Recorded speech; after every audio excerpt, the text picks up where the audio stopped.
আসসালামু আলাইকুম ওয়া রাহমাতুল্লাহি ওয়া বারাকাতুহু। গল্পের মাঝে জ্ঞান চ্যানেলে আপনাদেরকে স্বাগতম।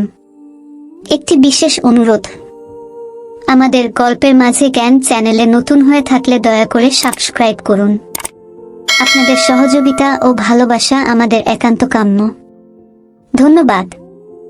বন্ধুরা, আমরা অনেক সময় আমাদের কাছে মানুষদের সাথে চালাকি করে থাকি, বিশেষ করে বাবা মা, শিক্ষক, বড় ভাই বোনদের সাথে। আমরা ভুলে যাই যে আমাদের থেকে বয়সে যারা বড়, তারা শুধু বয়সেই বড় না, শিক্ষায়, অভিজ্ঞতায় তারা আমাদের বড়। তাই দেখা যায় অনেক সময় তাদের সাথে চালাকি করতে গেলে হিতে বিপরীত হয়ে যায়। মাঝে মাঝে আমরা এই কথাটি প্রায় সময় ভুলে যাই। কথায় আছে, চালাক মানুষ ঠকে বেশি। বন্ধুরা, আজ গল্পের মাঝে জ্ঞানের আসরে এমনি একটি শিক্ষণীয় ছোট গল্প শুনব। তাহলে চলো আর কথা না বাড়িয়ে সবাই মিলে গল্পটি শুনি। আমাদের আজকের গল্পের নাম ব্যবসায়ী ও গাধা। সে অনেক দিন আগের কথা। আগেকার দিনে মানুষ তাদের মাল সামানা বহন করার জন্য গরুর গাড়ি, মহিষের গাড়ি, ঘোড়ার গাড়ি, গাধার গাড়ি এবং গাড়ি ছাড়াও শুধু গাধাকেও বোঝা বহনের কাজে ব্যবহার করা হতো। ঠিক তেমনি ভাবে এক ব্যবসায়ী তার মালামাল বহন করার জন্য তার গাধাকে ব্যবহার করত। ব্যবসায়ীটি লবণের ব্যবসা করত। একদিন সুন্দর সকালবেলা ব্যবসায়ী তার গাধার পিঠে কয়েক বস্তা লবণ নিয়ে বাজারে যাওয়ার উদ্দেশ্যে রওনা হলো। বাজারে নিয়ে সে এগুলো বিক্রি করবে। ব্যবসায়ী এবং গাধা একসাথে হাঁটছে। ব্যবসায়ীর বাড়ি ও বাজারের মাঝে রয়েছে একটি নদী।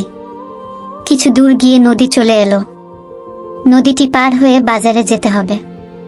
নদী পার হতেই দুর্ভাগ্যবশত গাধাটি পা পিছলে নদীতে পড়ে গেল। তখন গাধা বুঝতে পারল যে তার পিঠের বোঝা হালকা লাগছে। মূলত বস্তায় পানি লেগে লবণ গলে যাওয়ার কারণে বোঝা হালকা হয়ে গেছে।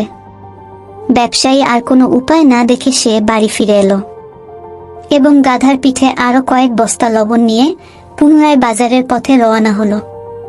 তারা যখন আবার নদীর তীরে পেয়েছে, তখন গাধাটি ইচ্ছে করে নদীতে আবার পড়ে গেল। ফলে লবণগুলো আবার নষ্ট হয়ে গেল। ব্যবসায়ী কিন্তু এবার গাধার কৌশল বুঝে ফেলেছে। তাই এবার বাড়ি ফিরে সে তুলা ভর্তি বস্তা দিয়ে গাধার পিঠ বোঝাই করল। বোকা গাধা পথ চলতে চলতে নদীর কিনারে এসে পুনরায় নদীতে পড়ে গেল।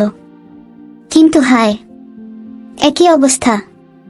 তার পিঠের বোঝা হালকা না হয়ে এবার আরো বেশি ভারী হয়ে উঠেছে যে। ব্যবসায়ী তখন গাধার দিকে তাকিয়ে হাসতে হাসতে বলল, আরে বোকা গাধা, তোমার কৌশল আমি বুঝে নিয়েছি, কিন্তু তোমার জেনে রাখা উচিত অতি চালাকের গলায় দড়ি। গল্পের মাঝে শিক্ষা, বড়দের সাথে চালাকি করা ঠিক নয়। মনে রাখতে হবে যে আমি আজ যে কাজটি ফাঁকি দিচ্ছি, এই একই কাজ আমার বড়রাও করে এসেছে। অতএব মনে রাখতে হবে, এক চালাক আরেক চালাকের চালাকি অতি সহজেই ধরে ফেলতে পারে।